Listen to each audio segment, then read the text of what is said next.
Nobody doing that in there. Ain't nobody getting nothing but Pluto. He definitely do it. She probably done killed some of his babies, for sure.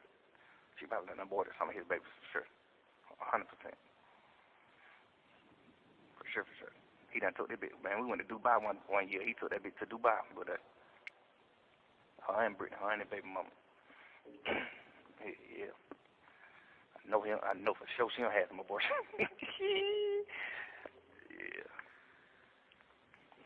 Yeah. And the other one, I heard he all the way burnt out. Oh, definitely. Like the worst way. The crazy part is when I became a superstar, I stopped nutting when I became a superstar. I started being like, I know a bitch gonna try to trick me. I stopped nutting hoes when I became a superstar. They even started nutting hoes when they become a superstar. I did it the backward way, like. That's how they get their money. I don't know. I know a lot of people that aborted his kids for sure. Yeah, man. Like a lot too. For sure. Arabia did. That nigga nutted in Arabia, man. Tripping. What do he be thinking? I don't understand sometimes. Like, what? That can't come out of there. That shit, he ain't be like, I can't come out of this motherfucker. Oh. Yeah.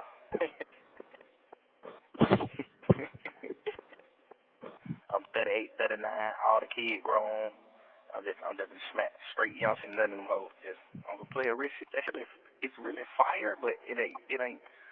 It should be just like one or two girls like Bob Marley, you know. Bob Marley, well, he had a lot of baby mamas too, though.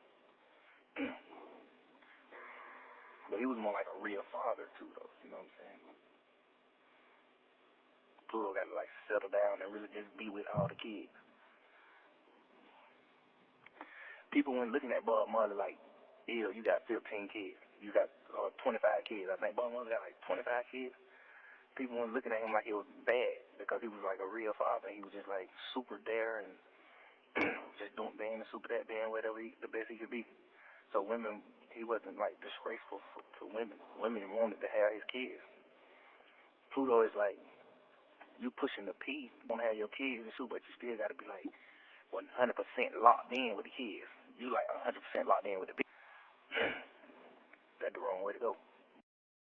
This is a story about two titans of hip-hop, one locked away and reflecting on choices, and another still free but criticized for the way he's lived his life. A leaked jail call from Young Thug has circulated in rap circles, and in it, he speaks candidly about Future, the artist nicknamed Pluto, and his tendency to lose focus on music because of his distractions with women. It's an intimate glimpse into how one legendary rapper views another, and it touches on themes of fatherhood, responsibility, legacy, and how artists balance the chaos of fame with the discipline required to maintain greatness. Young Thug has always been a complex figure. He's both admired for his creativity and controversial for the reckless lifestyle that sometimes overshadows his artistry. From jail, however, he sounds more reflective, as though being removed from a studio and the streets has forced him to examine the choices of those around him, and by extension, his own. When he brings up Future, it's not to dismiss him as an artist, but to point out how easily talent can be undermined when priorities shift away from music and toward indulgence. For Thug, the point seems to be that a man can achieve everything in the rap game and still squander it if he allows personal distractions to consume him. Future's reputation has always been tied to women. The Atlanta rapper, known for pioneering melodic trap and pushing the sound of modern hip-hop forward, is just as notorious for his long list of relationships and children. For some fans, this adds to his mythos, a symbol of excess, virility, and the rock star lifestyle adapted for the modern age. But from Thug's perspective, that same lifestyle comes with a cost. He suggests that Future's focus has drifted, that the pursuit of women and the chaotic responsibilities that come with fathering multiple children have taken precedence over maintaining his place at the top of the music world. This critique is especially biting because it comes from someone who is himself no stranger to controversy. Young Thug is currently embroiled in a legal battle that threatens his career and freedom, yet he still recognizes that his own rise was fueled by focus, determination, and a relentless drive to prove himself as a superstar. He contrasts his own path with what he perceives to be Future's missteps, arguing that he chose discipline when it mattered most, while Future chose indulgence. Whether that's fully true or not, the fact that Thug is drawing the comparison at all reveals just how much he values legacy and consistency in music. There's also an important layer about fatherhood here.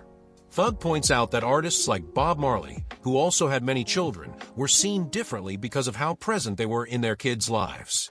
Marley was revered not just as a musician, but as a father figure, someone who gave his time and love to his children despite his fame. Future, on the other hand, is painted as someone whose relationships with his children and their mothers are more fractured, more transactional, and ultimately less admirable. Thug seems to suggest that it's not the number of kids that defines a man's legacy, but how he handles the responsibility that comes with them. The backdrop of all this is the unique pressure placed on black male artists in America. For many, success in rap is not just about music, it's about survival, reputation, and building a legacy that can outlast the inevitable fall from public favor. But when artists like Future lean into excess, when they indulge in lifestyles that bring temporary validation at the expense of long-term stability, they risk losing control of the narrative. From Thug's perspective, it looks like Future has allowed the myth of being Pluto to overshadow the discipline required to remain the most influential rapper alive. It's worth remembering that Future is still incredibly successful. His music continues to dominate streaming platforms, and he remains one of the most prolific artists in the game. But Thug's words highlight a deeper truth. Success in music is not just about relevance today, it's about whether that relevance can be sustained over decades. For Thug, who is facing the real possibility of losing years of his career to prison, the idea of wasting talent hits even harder.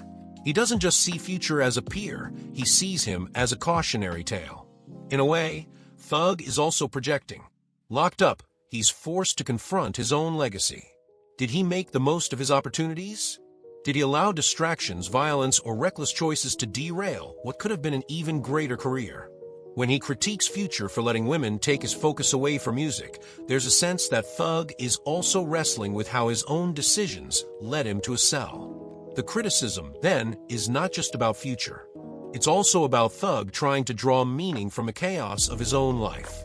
The conversation points to something larger about hip-hop culture, the tension between art and lifestyle. Rap has always celebrated excess, money, women, cars, status, but the greatest artists have found a way to balance those indulgences with a relentless commitment to craft. When an artist loses that balance, the quality of the music often suffers, and with it, their standing in the culture. Thug's comments reflect a belief that Future, despite his legendary status, has tipped too far into the lifestyle and not enough into the artistry. Fans will inevitably debate whether Thug is right or wrong. Some will argue that Future's music speaks for itself and that he remains one of the most important rappers alive. Others will agree with Thug, seeing a decline in consistency and focus over the years. But what can't be ignored is the fact that this criticism is coming from someone with as much credibility as young Thug. He's been in the trenches with Future, collaborated with him, and watched his career unfold from close range. That makes his perspective far more significant than the average commentators. At the heart of it all is a simple lesson. Greatness requires focus. In the rap game, distractions are everywhere. Fame, money, women, substances, the streets. Many fall victim to them, but only a few manage to stay disciplined enough to build legacies that withstand the test of time. Young Thug's reflection on Future is ultimately a reflection on the importance of that discipline. Whether or not fans agree with his critique, it forces an uncomfortable question about what it really means to be remembered as one of the greatest. For Thug, who is fighting for his own freedom, the answer may already be too late. But for Future, there is still time. If he chooses to lock back in, to prioritize music over distractions, he could continue to solidify his place as one of the greatest of all time. If not, he risks becoming another cautionary tale, a superstar who had everything but let it slip away.